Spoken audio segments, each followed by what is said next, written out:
You've tried staying up later. You've trained your brain to start panicking about being able to go to sleep. You've cut your caffeine. You've stopped scrolling.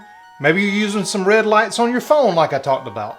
You've cut out naps and everything seems perfect, but you're still waking up in the middle of the night, maybe 3 o'clock in the morning. You're not alone and you're not doing anything wrong. This is the final week in my sleep series. I'm gonna pull everything together in this video because now it's time to tweak things, master things, and sustain the things that work for you. I'm gonna show you how to refine your sleep window, build momentum into your mornings, and use a powerful mental trick for calming down those stubborn thoughts that just won't leave you alone. This week is all about maintenance, mastery, and momentum.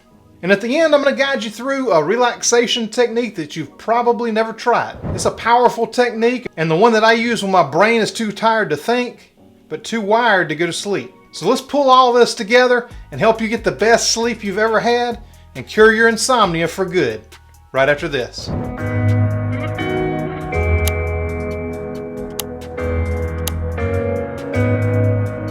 The time in bed restriction that I talked about last week, remember, where you move your time of sleep around and get up at the same time every morning, isn't a one and done strategy. It's a dial, and now we've got to start adjusting it. If you haven't seen the previous weeks, I'll put a playlist right up here for the previous week's video. These build on top of each other, and you've got to watch week 1, layer on top week 2, and finish up what we talked about on week 3. This is a 4-week process to get your sleep right. If you have been watching this and your sleep efficiency is over 85% now, try adding anywhere from 15 to 30 minutes to your time in bed. If your sleep efficiency is under 85%, reduce your time in bed by 15 to 30 minutes. What we're trying to do here is tweak that sweet spot. You want enough sleep to feel functional and alert, but without long stretches of tossing and turning. And it might actually be less sleep than you thought you needed. I used to think 9 hours was my sweet spot because I would wake up in the middle of the night, stay up for 45 minutes, an hour, sometimes an hour and a half, and go back to bed. What I found is I only need about 7 hours as long as it's good quality sleep. And I might wake up in the middle of the night one time to run to the bathroom, but then I'm able to go right back to bed and fall back asleep without a problem. Definitely don't try to stay in bed if you gotta pee. It's not gonna end well. Your momentum actually starts in the morning. Have you ever woke up in the morning, and this may have been recently since you started setting an alarm to get up at exactly the same time every day.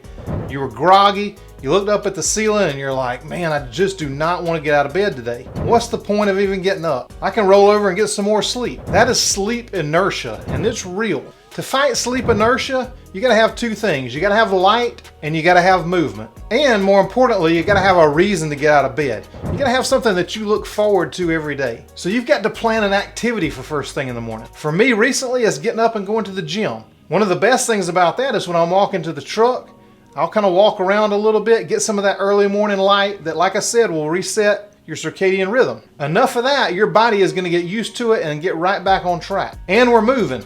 And there's no better time to go to the gym if you go to the gym than when you're fasted in the morning. You're going to get the best results. So every night before you go to bed, I want you to schedule something for the next morning. It can be 5 minutes long if you want it to be. But it needs to be something that gives you either pleasure or a purpose. If you got a dog, the best thing to do is get that dog out. Walk the dog first thing in the morning. You get the early sunlight, you get the movement. Maybe you have to check your emails first thing in the morning. If that's the case, get your phone, walk outside, check through those emails. You're still getting that early morning sun, which is so important. Maybe you just want to walk around the block yourself, but make sure you find something first thing in the morning that you can do that'll bring you a little joy. Even if it's having a first cup of coffee or whatever, maybe walk outside, go down to the mailbox and back. Find some way to get that early morning light in your eyes. And it doesn't work good through a window. You need to be out there. Look, the less exciting your day looks on paper, the harder it is to get out of bed. I know this. But remember, activity creates energy. Have you ever gone to the gym, took a walk, or anything like that, and you were tired when you first did it? Afterwards, you're energized. That's just how it works. I used to drag myself out of bed at 4:30, and I mean drag out of bed, so I could work out before I had to go to work in the mornings. And I'm telling you, some mornings I don't know how I even made it there. But after the workout, man, I was energized and felt great. So you just don't wait to feel motivated. You move first and the motivation will follow. Sometimes the thoughts at night that keep you up aren't irrational. They're real life problems. Bills, giving care to an aging parent, job stress, life stress, kid stress. That's where you shift from worrying to solving. Worry spins in cycles. You ever get a thought in your head and you just can't let it go no matter what? because it keeps coming back around. It keeps coming back around. Problem solving is going to move you forward. Here's how you do it. Name the specific problem. Let's say you don't have money to pay a bill. I've been there. You got to brainstorm all the possible solutions then. Maybe I have to get a part-time job delivering pizzas to make it happen. Maybe I have to take my lawnmower, walk down the street and cut somebody's grass for them to make a little extra money. Think of all the possibilities of how you can overcome this problem. Evaluate the pros and cons of each one. So the pros are, I could make enough money working a couple nights a week to pay that bill. The con, it's going to put wear and tear on my car and cost me gas money. Then you choose one practical solution. The solution is a small bit of wear and tear on the car is worth having enough money to pay that bill. Then make a plan. Hey, I got to go to the pizza place and get a job so I can drive around and make a little money. No problem. Then you kind of review your progress. What started out as a problem now has solutions and multiple solutions. And you can feel good knowing that if the pizza gig doesn't work out, you've got other plans in mind. So the plan doesn't have to be perfect, but it gets the worry out of your head and gets you into action. And that gives your brain permission to rest. If these thoughts keep showing up after writing them down, the breath work, or any of the other techniques we've talked about, try this. And this may sound silly and you can reframe it any way you want to, but imagine that your mind is a parking garage. Each thought is a car pulling up and demanding your attention. But not every car needs a valet. Some of them ain't gonna pay for it. If they're not gonna pay, they need to go. So say, hey, that thought can wait out there in the lot. I'll come back to it tomorrow. Write it down. Remember how I told you how powerful writing things on paper is?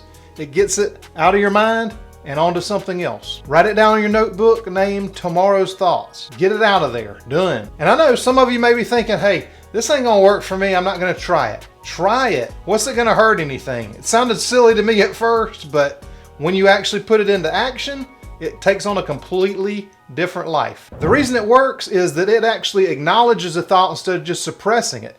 When you try to just put something out of your mind forever and just squash it, it pops right back up. It's like one of those little stress balls. You can squeeze it, get it down as tight as you want to, but then once you release it, it pops right back up. Putting it on paper gives your brain a place to store it instead of holding on to it. It's also going to reinforce the fact that nighttime is not the time for problem solving. You do that during the day and go to that wind down technique like we talked about around 7, 8 o'clock, 9 o'clock, 10 o'clock, depending on when you're going to go to bed. If you push that bedtime out to 12:30, maybe you start your wind down technique about 10:30. This thing works especially well if you try to troubleshoot all your life's problems at 2 or 3 in the morning. You're thinking about it before bed, you lay down, the thoughts keep coming. Might sound silly, but it works. Don't resist the thought.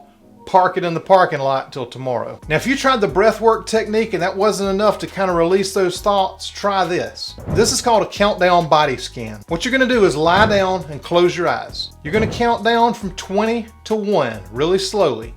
20, 19, don't do it out loud, do it in your mind. With each number, you're gonna move your focus to a different part of the body. So at 20, concentrate on your feet and intentionally soften and relax that part of the body. 19, move up to the calves and keep going until you're at number 1.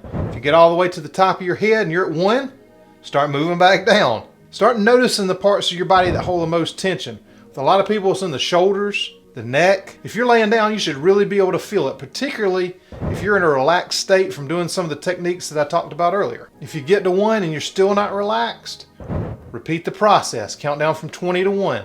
Focus on a part of the body. It works best if you start at the feet and move your way up. A lot of times if you get to 1 at the top of your head, you can just let your mind drift off at that point. This technique works because it gives your brain a task rather than just concentrating on those thoughts that have been keeping you awake. It's just challenging enough to keep you busy, but it's relaxing enough to make sure you can go to sleep. There's also a possibility you could be deficient in some nutrients, and I'd be glad to talk about that in a separate video. One thing you can do is take a good multivitamin, like one from my company, Primal Nutrition. That's always a good place to start, and then maybe you need some extra magnesium, maybe you need some other things, but we can tweak that. A good multivitamin should make sure that you have most of what you need to help you get to sleep. A lot of us, especially if you're on a really restrictive diet, is deficient in a lot of vitamins and minerals because they've been stripped from the earth over the past few years of big agriculture. So replace what your body's lost. So this is your full sleep toolkit right here. I'm gonna combine all of these videos into one long video, and I'll put timestamps down so you can go to these things if you need to refresh exactly what to do. Number 1 is time in bed restriction. Number 2, stimulus control. Number 3, having a wind down technique. Number 4, sleep efficiency tracking. Number 5, thought challenging. Number 6, activity planning. 7, disengaging from thoughts. Number 8, having a structured worry time. Number 9, structured problem solving. Number 10, slow breathing. The parking lot strategy and the countdown body scan. All these things are going to help you. The biggest thing is your sleep efficiency, which I told you about last week. Get that right and then implement the rest of these techniques to help you even more. You're going to cure insomnia and it's going to be gone forever. These things aren't one-time tricks. They're lifetime tools to use. And the key is not doing all of them perfectly. It's knowing which tool to reach for and when to reach for it. So what do you do when your sleep feels broken?